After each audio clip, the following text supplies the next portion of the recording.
Su prolongada estancia de Porfirio Díaz en el poder. La estancia de Porfirio Díaz en el poder comenzó a causar una inquietud entre los grupos cercanos y fieles y sus opositores, por lo que en 1892 se creó el grupo de apoyo a Porfirio Díaz denominado Unión Liberal. Los miembros de este grupo pronto fueron identificados como los científicos. Díaz se mantuvo en el poder. Este periodo vino acompañado de una severa crisis económica. Existieron 4 tipos de crisis económicas: pérdida de cosechas, depreciación de la plata, devaluación del peso y afectación de la actividad comercial interna y externa. Hacia 1890, el gobierno porfirista se va tornando cada vez más centralista, autoritario y personalista. Porfirio Díaz logró mediar y conciliar los intereses de quienes se consideraban candidatos a la sucesión. Los reístas lo que buscaban era fomentar la modernización del ejército e incrementar los vínculos con los Estados Unidos de Norteamérica. Porfirio Díaz eligió a Limantor, Baranda renunció y Reyes se mantuvo en el grupo de poder. Sin embargo, Díaz continuó con su gobierno tratando de guardar el equilibrio entre los científicos y los reyistas. Aprovechaba el propio desgaste del enfrentamiento entre ellos y las fortalezas que cada uno brindaba para mantenerse en el poder. Sin embargo, los científicos aseguraban el cuidado de la economía, mientras que los reyistas le ofrecían su presencia en la esfera militar y sus vehículos con el noreste. Limantor era el ministro de Hacienda, en tanto que el general Reyes se desempeñaba como ministro de guerra. Claro, los científicos encabezados por Limantor buscaban el desarrollo de infraestructura y la economía interna, que era fundamental para ellos. Como el peor enemigo del mexicano, por sobre cualquier otro, incluso extranjero.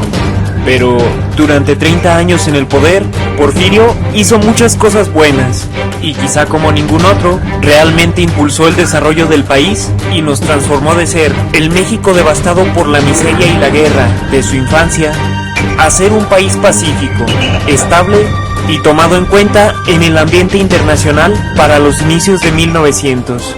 Lejos de ser un enemigo, Porfirio luchó aguerridamente por restaurar la República, luchando al lado de Zaragoza en la batalla del 5 de mayo, y años después tomó de vuelta de manos francesas la Ciudad de México y la Ciudad de Puebla, un superávit de más de 2 millones de pesos. Porfirio Díaz logró establecer relaciones de paz y diplomáticas con España, Francia, Inglaterra y Estados Unidos, países que hasta entonces habían sido enemigos de México. Gracias a esto, se abrieron las puertas a la inversión extranjera. Tentadores alicientes, como la exención de impuestos y ganancias garantizadas por el gobierno, provocaron un gran flujo de tecnología y capital por todo el territorio nacional, principalmente la industria ferroviaria, que tuvo un auge sin precedentes, así como la minería, que se veía revitalizada después de años de conflictos que la mantuvieron paralizada. Sin mencionar el enorme impulso que recibió la industria petrolera, que empezaba a representar ganancias importantísimas para el país. Aunque el peso se devaluó más de la mitad de su valor por la eliminación de la plata como unidad de referencia, esto resultó favorable para México, pues aumentó el atractivo del país para los inversores extranjeros. Todo esto logró traer la revolución industrial a México. Las pugnas y diferencias entre los dos ministros fueron constantes. La balanza se inclinó hacia los científicos, quienes para los primeros años del siglo XX predominaban en el escenario político del porfiriato. La propuesta de los científicos de crear la vicepresidencia fue una estrategia para colocar a un científico cerca del puesto presidencial, para que, en caso de que fuera necesario, ocupara la presidencia.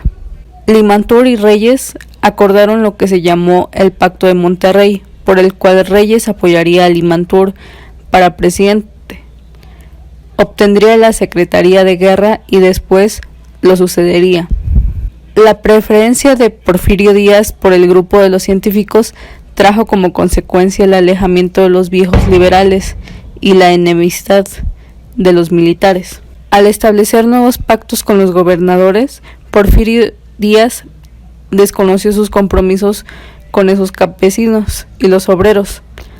Los intereses de los empresarios e inversiones eran prioridad. Díaz mantuvo su postura cautelosa con Estados Unidos, fomentó las relaciones con otros países como Inglaterra, Francia y Japón. La política exterior de aquellos años, conducida por Porfirio Díaz y por sus ministros de Relaciones Exteriores, Ignacio Luis Vallarta e Ignacio Mariscal. Lejos de ser vaga e idealista, esta diplomacia tuvo objetivos muy concretos como lo fue lograr el reconocimiento estadounidense. El gobierno mexicano desarrolló una intensa actividad diplomática basada en la estrecha cooperación con Estados Unidos. Con Washington se firmaron varios acuerdos. Se creó la Comisión Mixta de Reclamaciones para cuidar los intereses de ambos países y se constituyó también la Comisión Internacional de Límites. Las relaciones comerciales con Francia, España y Alemania alcanzaron un nivel sin precedentes. Inglaterra se convirtió en el contrapeso ideal en áreas estratégicas como la minería, los ferrocarriles y el petróleo. Señor Tomás A. Edison, estimado y buen amigo, tu amigo que con orgullo estrecha tu mano, Porfirio Díaz. Entró en servicio el tranvía eléctrico y los primeros autos al país. De esta manera, Porfirio creó el primer reglamento de tránsito de México. Durante el porfiriato, se llevó a cabo el embellecimiento de las ciudades. Gracias a Porfirio, se pudo retomar por fin la construcción en el país, que durante décadas fue prácticamente inexistente, construyendo entre otros el Palacio de Comunicaciones y Obras Públicas, el Palacio Postal, el Palacio del Ayuntamiento e incluso el Ángel de la Independencia. Además de que se construyó la cárcel de San Luis Potosí, así como la de Lecumberri, una de las mejores del mundo en su época.